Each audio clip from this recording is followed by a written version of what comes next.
यरूशलेम में अल अक्सा मस्जिद में हुई हिंसा के बाद पूरी दुनिया के मुस्लिम देशों ने इजराइल के बाइकॉट की अपील करते हुए निहत्थे नमाजियों पर बल प्रयोग करने की कड़ी निंदा की है। दरअसल यरूशलेम में शनिवार को फिलिस्तीनियों और इजराइल की पुलिस के बीच लगातार दूसरी रात झड़पें हुई, जिसमें दर्जनों लोग घायल हो गए। पुलिस ने फिलिस्तीनी नमाजियों के खिलाफ स्टेन ग्रेनेड और वाटर कैनन का जमकर इस्तेमाल किया। फिलिस्तीनी रेड क्रिसेंट के मुताबिक हिंसा में कम से कम 160 से ज्यादा लोगों के घायल होने की खबर है, जिसमें 20 से भी ज्यादा गंभीर रूप से घायल हुए हैं। इजरायली पुलिस के मुताबिक उनके 6 जवानों को चोट लगी है। शनिवार को हजारों मुसलमान अल अक्सा मस्जिद के दमस्कस गेट पर लैलतुल कद्र यानी रमजान की सबसे पवित्र रात को प्रार्थना के लिए जुटे थे। शनिवार की सुबह इजरायली पुलिस ने मस्जिद के अंदर नमाजियों को वहां से बाहर निकालने के लिए स्टेन ग्रेनेड का बेरहमी से इस्तेमाल किया। पूरी दुनिया में इस हमले की निंदा हो रही है। फिलिस्तीनी नेता महमूद अब्बास ने इजराइल के कृत्य की निंदा करते हुए इजराइल के हमले को गुनाह बताया है। अमेरिका, यूरोपीय संघ, रूस और संयुक्त राष्ट्र ने बढ़ती हिंसा पर गहरी चिंता व्यक्त की है। तुर्की के राष्ट्रपति रेसेप तैयब एर्दोगान ने इजराइल के रवैये की निंदा की है। उन्होंने एक ट्वीट में लिखा, हम अल अक्सा मस्जिद पर इजराइल के जघन्य हमले की निंदा करते हैं, जो कि दुर्भाग्य से हर रमजान के दौरान किए जाते हैं। तुर्की अपने फिलिस्तीनी भाइयों और बहनों के साथ हर मुश्किल घड़ी में खड़ा होगा। इससे पहले ईरान के शीर्ष नेता आयतुल्लाह खामनेई ने इजराइल को लेकर कड़ी टिप्पणी की है।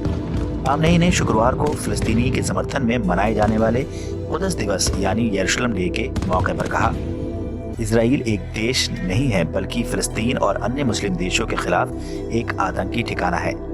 यही नहीं, खामनेई ने इजराइल के खिलाफ मुस्लिम देशों से एकजुट होने की अपील भी की है।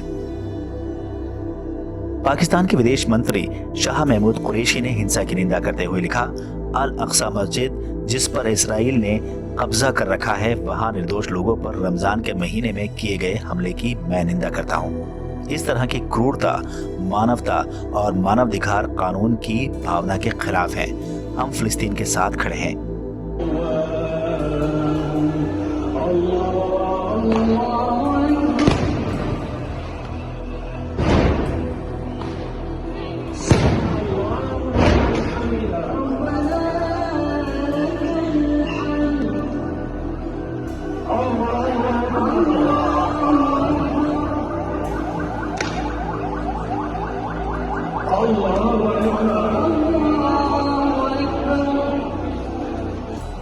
सऊदी अरब और संयुक्त अरब अमीरात ने भी हिंसा की निंदा की है।